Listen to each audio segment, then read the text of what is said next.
Hey people, welcome back to my channel, Big Side Blogs. So here is a video of... I know it's a bit of a late one. All can hear me, yeah? Okay, good. So the reason I've come on late in the evening to do this is a serious reason. I tried to approach some people that I believed would be able to make this into what it needed to be. And as you can probably see from the title, this is called the Migrant Phone. Now, with everything that's going on, and I just want to say, firstly, I'm so happy that Reese has been released. I haven't heard yet that he's at home, but I'd imagine he is. So I just wanted to say that we're very thankful as a patriotic movement that Reese is now home, hopefully with his wife and kids, always on his way and nearly there. So secondly is, yeah, I got this feeling that this needed to be done because I've approached some people and asked them and explained to them what's on this phone. So just to go back to the very beginning, how did I find this phone? How did it end up in my possession? I'll explain. So one of the, maybe the third or fourth, maybe a bit longer actually, maybe the fifth or sixth trip I did to France, one of the things that was quite mad to us was the amount of things we were finding on the beach, be it clothing, be it bags, be it shoes, be it everything. And then we started finding, you know, other things like the bags. People were just dropping bags, you know, with all sorts of stuff. And we found IDs on the floor, if you remember. Omar's in the boot, Omar's in the boot, and all that. So we're finding IDs, finding everything. And then when we were actually walking across sort of the sand dunes, I remember looking down and seeing this black shadow. And as I looked down, I could see it was a phone. I thought, wow, okay. Picked the phone up. It could have been a French tour. It could have been a French person. Could have been anything. So I got my battery pack out, tried to turn the thing on. It wouldn't turn on. It just came up with the battery signs. So I got my battery pack out and I plugged it in. And long and behold, it started charging. I thought, well, it's not water damaged. I think it was probably because it was more like a grassy, sandy area rather than purely on the sand where the water would hit. So, and maybe he dropped it. Anyway, so it turned on. And when it turned on, I flicked it up and long and behold, there was no PIN number on it. I thought, what are the chances? Number one, of finding a phone on the beach. Number two, that it actually turned on. Number three, that you could access it. Number four, you know, there was no PIN. It was gold. Because I thought, okay, this is going to give us a real insight into the mindset of these people, these men. So I left it for that. I put it in my pocket. And as many of you know, we looked at certain things and I started realizing that there was bits and pieces on there that needed to be exposed. So I approached some people and they weren't very interested in it. I think it's a bit of a topic for some reason they didn't want to touch. So I thought, well, I can't just let it go. People need to understand the mindset. They need to understand that these men are coming from third world countries, as we know, and when they're in their countries, they don't have the privilege of living the way that Westerners do. And that also means they don't have the westernized society, you know, girls dressing how they do, you know, even at a young age. And I started realizing after really looking into this phone that this guy had an obsession with very young white girls. That became evident from his photos, from videos, from his searches, from him messaging on different apps. So I'm going to show you everything right now. And what that's going to do is make you understand where we're at in the mindset. So this guy is currently in a hotel. I know exactly where he is. I would like to reach out to some patriots potentially that are near to this hotel. I'm not sure how that looked yet, but by the end of this video, I'm sure you'll understand why that is necessary. Probably should have happened already. Unfortunately, a lot has been going on, as you know. The French authorities put a unanimous ban on anyone gathering in the north of France. On the Saturday we were in France, They couldn't find us because I was very intelligent. I mean, I knew exactly as soon as I saw that report and I was passed by my source that said they want you and they want you badly. And long and behold, they were hunting me like a terrorist, hunting me like an animal on that Saturday. And I made sure that we did what was necessary to get the footage that I knew we were there to get. But I was then also very smart in thinking that this was needed to be done in a smart manner and make sure that no one got arrested. Long and behold, the whole Saturday, even though a lot of people were stopped and a lot of people didn't even make it to us, and I personally apologised to as many as I can for that, but it was sort of out of my hands. I didn't want to bring anyone to us that could then be seen as being with us and being arrested, because that's what they wanted. You know, some in the UK wanted that, some in England wanted that, and a lot of the French NGOs wanted that, and we did it so that no one got arrested. Frustrations were there, but at the end of the day, no one got arrested, and that was the main point. And then there comes the Sunday. Obviously, we've left, and I get information that this young lad and another, which I have no information about this other guy. I need to speak to Reese when I get an opportunity to, and he has my number. And he was on the beach. He was independent from anything from us. He wasn't there on my orders. He wasn't there on my shout out, even though, you know, it probably had something to do with him being there. It wasn't for me. He was just on the beach. He was just on the beach. He was at a live stream going, talking about the migrants, and suddenly he was arrested, detained, put into a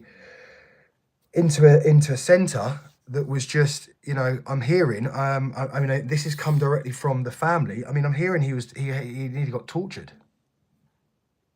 They put him with a load of, I think from what I'm hearing, this is not gospel, but from what I'm hearing, they put him with a load of murderers. He had a few fights in there. This is coming directly from, so, you know, they put him in with the dogs. They put him in with the dogs, and I'd imagine that this centre that he was put into was maybe a holding centre for the migrants that have been arrested in France for committing crimes. So horrific. But he's out. He was held for a whole week, and he's now on his way home, as I said. And you know, they needed those headlines. They could not let that weekend go without having that headline. British far right, ultra far right. No, young lad, streamer, went there, and he just nabbed. Insane. But anyway, I want to go back to why I'm doing this video. This is called the migrant. This video is all to do about the migrant phone.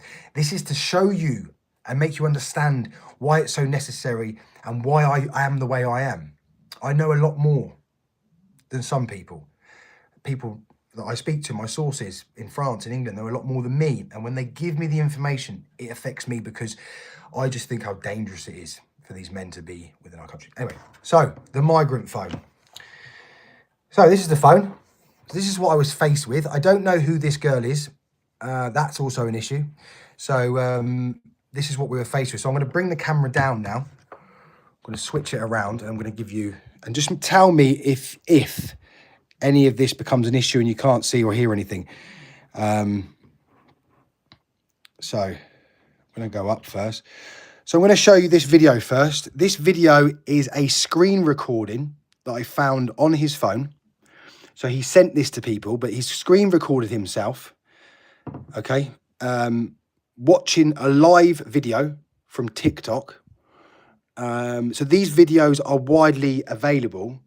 The reason I can show this, and a lawyer and ChatGPT has said, because they're not private videos. These are a live video from thingy. I can show these because they're not girls from the UK. So these are widely available. That I have to say that for legal purposes.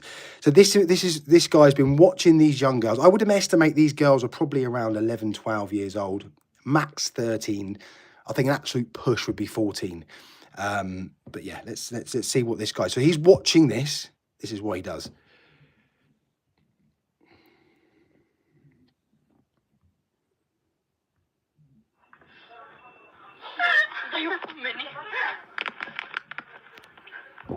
So he's screen recording, as you can see at the top there.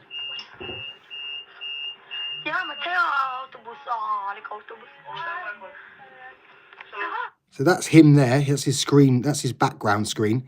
He now goes on to a translation app on his phone, Google Translate. And now I want you to see what he writes in his language, translates it into the language that these girls understand, And in a minute, I want you to concentrate at the bottom of this screen area here when he finishes writing what he does.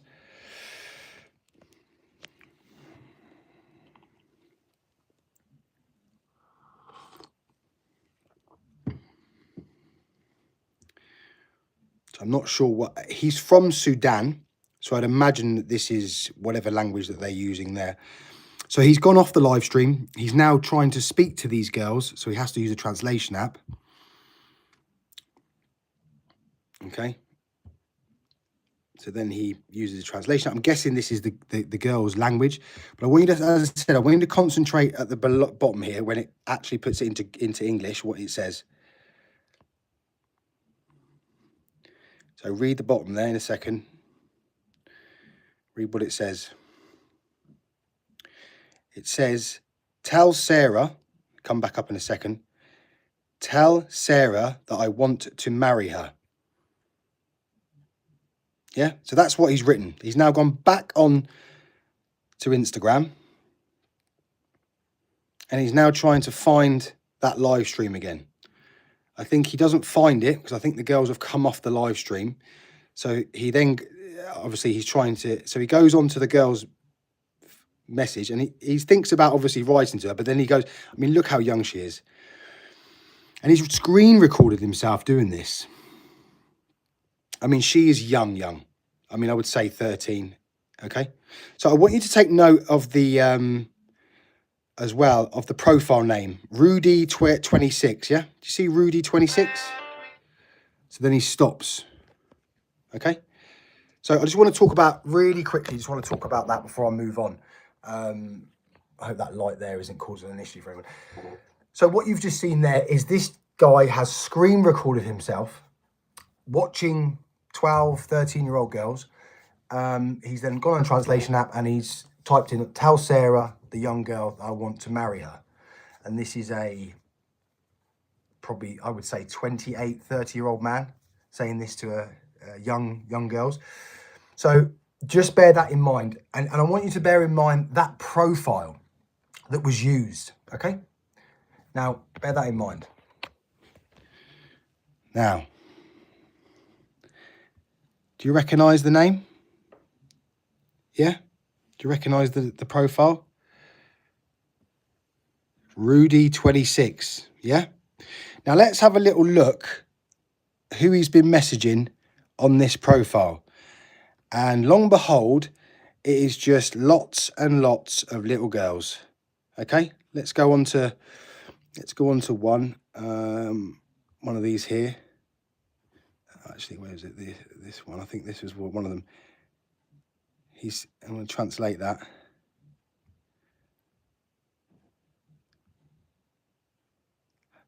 How old are you? Asking them how old he is, how old they are, and then so. Again, he's. I don't really want to go on because I don't want to show these girls because obviously they're young girls, but he's going and he's messaging very young girls, and they're averaging between, I would say, between 10, 11 up to anything up to maybe 14, 15. Okay, and then where is the other? And then if you go onto his pictures, this becomes a theme. He is screenshotting young girls. I mean, this is September 2025. I mean, look at the age of this girl here. Yeah. Young, very young. And these girls here, no older than maybe 12, 13, 14 years old. So this is, yeah, for anyone that's just joined, I just want to make this completely clear because this is an important video. Anyone that's just joined, this is a migrant phone that was found by myself on the beach in France as we were on the beach doing what we were doing. Lucky for us, it wasn't on. It was off. I charged it. I turned it on. Long behold, no pin. This is where we're at. So if you look at the pictures that on his phone, he's just got obsession with taking screenshots of very young girls. And he's doing this. I think some of these girls are actually, I mean, again, this girl here, which I believe is from the video, is actually his screensaver. Yeah? His screensaver is this young girl. And this girl is not connected to him. This is one of the girls from the video. His obsession is that heightened that he's put that of his screen as a screen protector. Now, the other thing is I need to show you is this is the account that he has made. Oh, hold on, let me go back. So he's searching young girls, okay? And then if we go on to who he follows, again, this is the fake account that he has made under the name Roy Russ, okay? And let's have a little look who he follows. Just loads and loads of young girls, okay? Young girls. Just young girls. I mean, look how young they are. I mean, you're talking no older than 13. No older than 13. And this is why, again, it is so important that people understand how dangerous it is to have your young daughters, our young daughters, on the internet. My daughter doesn't have access to the internet. She has no phone. She doesn't go on anything. She doesn't have a laptop, a tablet, nothing. Because it's important that people understand that even though you think your daughter is being protected online, there are people like this that are taking their pictures. So again, very, very important that you check what your daughters are doing and your sons, because there are a lot of weirdos, as we can see. So I want to then go on to another point that I want to make. Okay, and this is very important that we do this and understand it. This is his main page. Okay, this is his actual Instagram page. Let's just have a little look. As you can see when it loads up, okay, this is him. This is our little nonce friend. Okay, this is him. And if you can read there, where is he? He's currently on the 17th of January. He's in Glasgow. So he made it. He made it. He made it across. So let's see what he's been doing on his main profile. Yeah, this is his main profile, not his made up one. Let's have a little look. Oh, what do we see here? 12 hours ago. Yeah, look how young this girl is. Look how young this girl is. 12 hours ago. He's writing, whatever that says in his language. Show translation. Hello there. How old are you? Now, if we go into her profile, yeah, you can clearly see she is very, very young. This is a predator. And what he's doing is look, there, young girl, another young girl, another young girl, another very young girl. Look how young they are. No older than 13 years old. Okay, so this guy is a predator, 100%. Yeah, he's got videos. He's got videos of himself talking to very young girls, asking them to marry him. Now comes the shocking part. I know where this guy is. I know what hotel he's in. And the reason I know that is because I have this. I have, when it loads up, 1 second.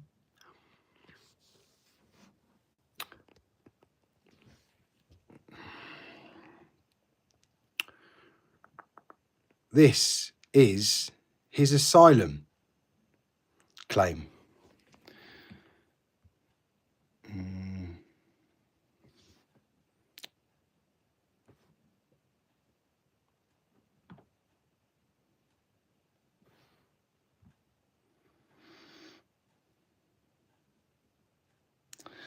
So he is, oh, where has it gone? I've gone on the wrong one. But basically, okay, so here we go.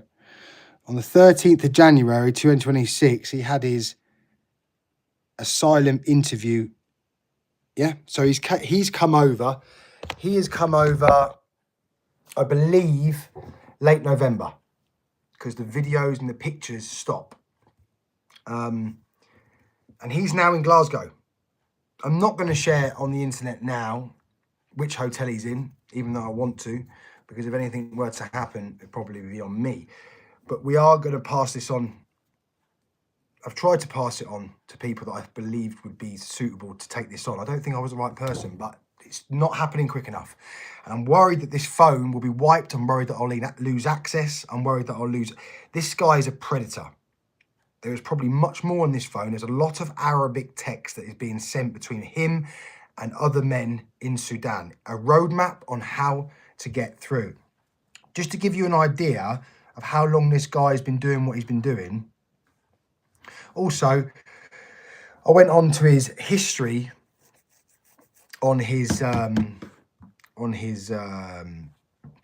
internet browser, and when I went onto there, he's just looking at porn, and then looking how to use boats, how to steer boats.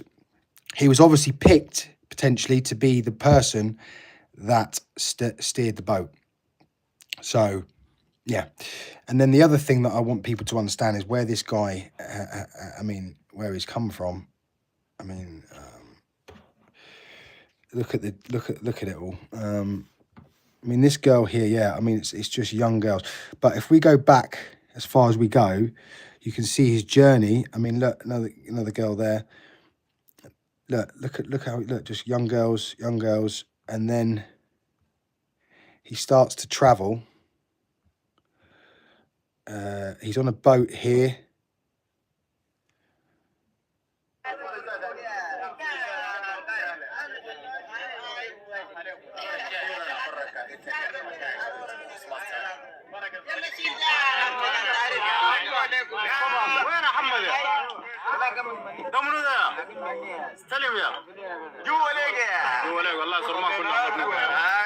And then they've come off the boat.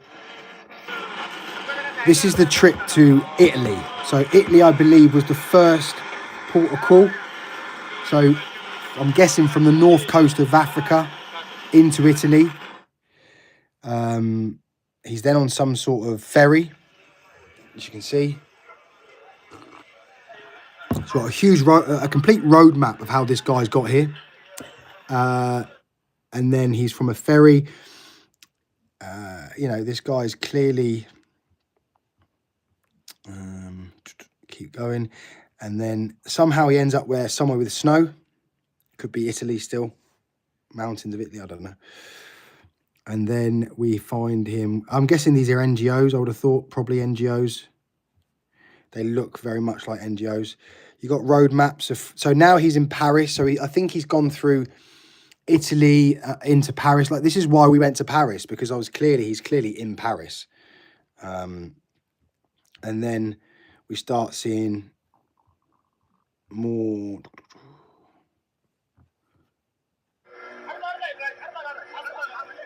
I believe that's him. I believe that is him. This is a different boat. He's obviously learned how to... But he's got a T-shirt on, so I don't think this is November, because if it was November, he definitely wouldn't be doing that. But I mean, look. Young girls. Look. Young girls. Obsession. Look how old she is. I know she's got a toy gun. She's got a toy gun in her hand, but she's about, what, 12 years old? Young girls. You know, this is a predator. How can we allow these type of men to just walk into our country completely unchecked? And this is the reason why we are the way we are. And this is the reason why I am the way I am.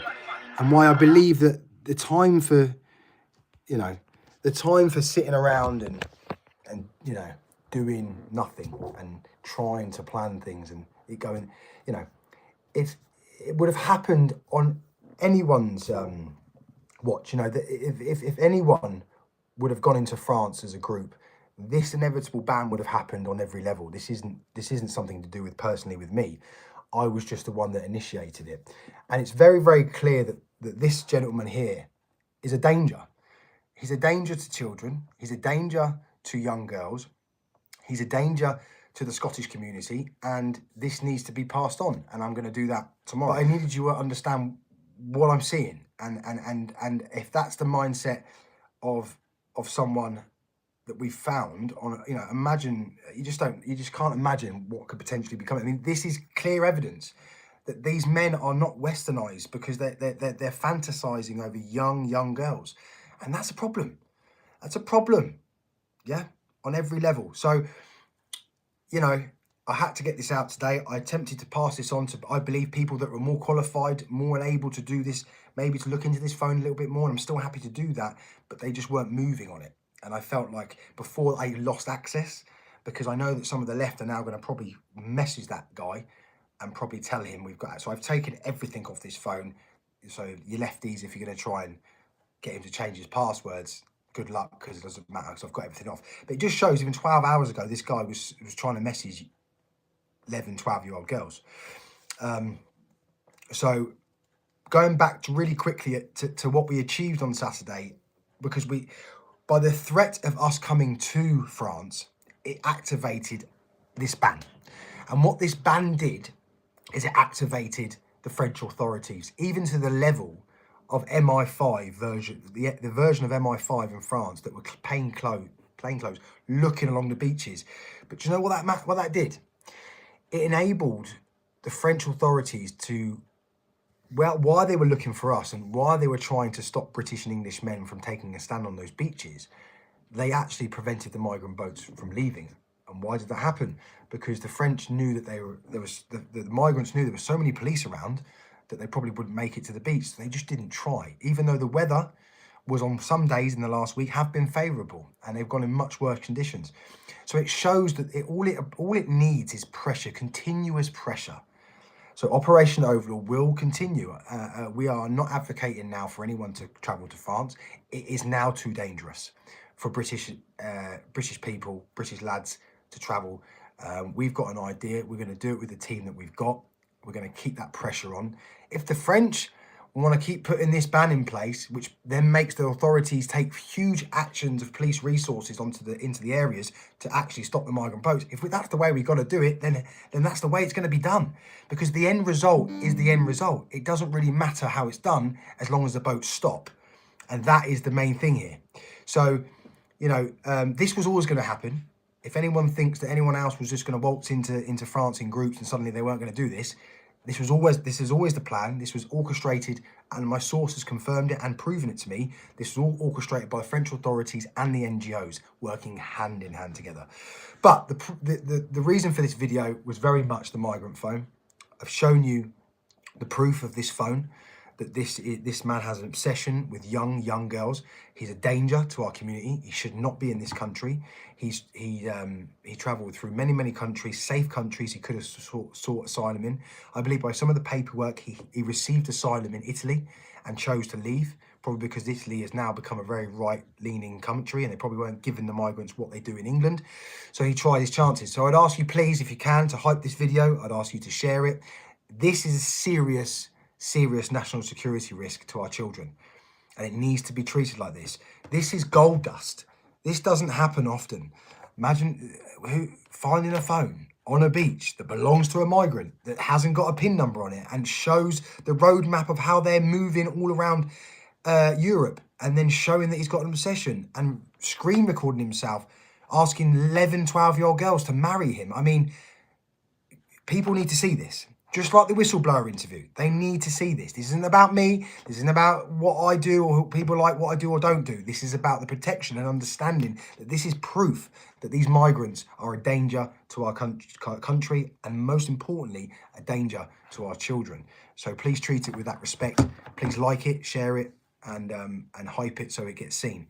And I will be passing this on, making contact. I've removed everything I can off here that I believe is evidence to prove what we're talking about. Because I know if I pass this phone over to the authorities, it'll probably disappear. Because this is not good for the image. This is not good for the image of the UK government, and we know it.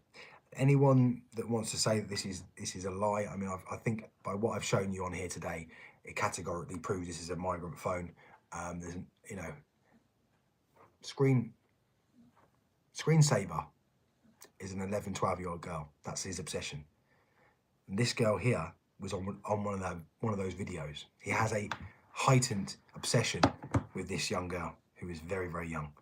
Please treat it with respect. I thank you for tuning in. I hope it's been a bit of more of an eye-opener. It's probably stressing people out. This is the reality. This is the reality. One of the things that has become very apparent, and as I say, I always speak my mind. I always say things as they are, and some people don't like it. Tough shit. I don't think the country's ready for what needs to happen yet. And I don't say that. I say that with sadness. How much more evidence do we need? How much more proof of what's actually going on do people need?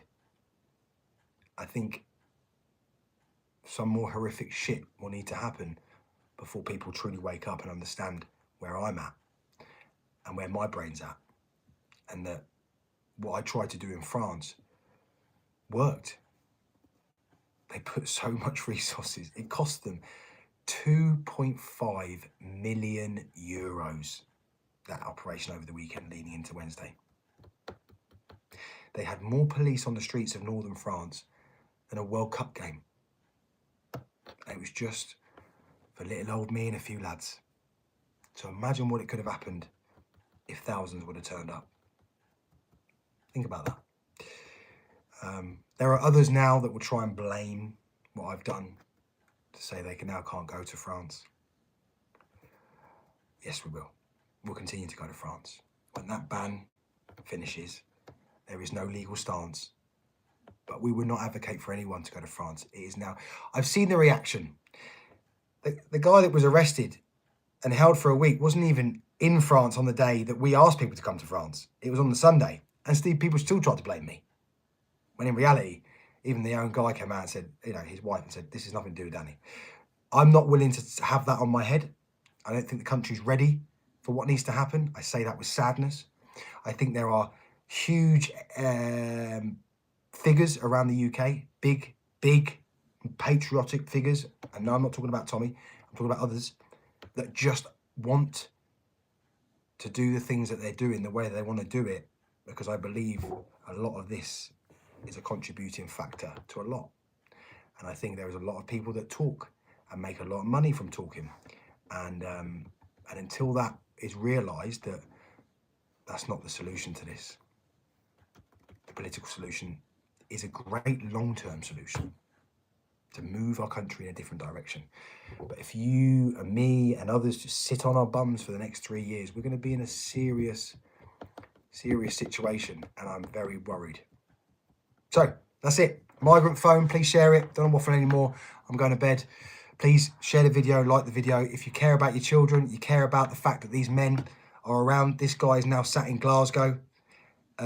He is a danger. He's a paedophile. He's a nonce. He is everything that this phone tells me he is. Like and share. Make sure this information gets out. And I'll finish with, I hope one day the men of England, the men of Britain understand what needs to be done. Until that day, good luck.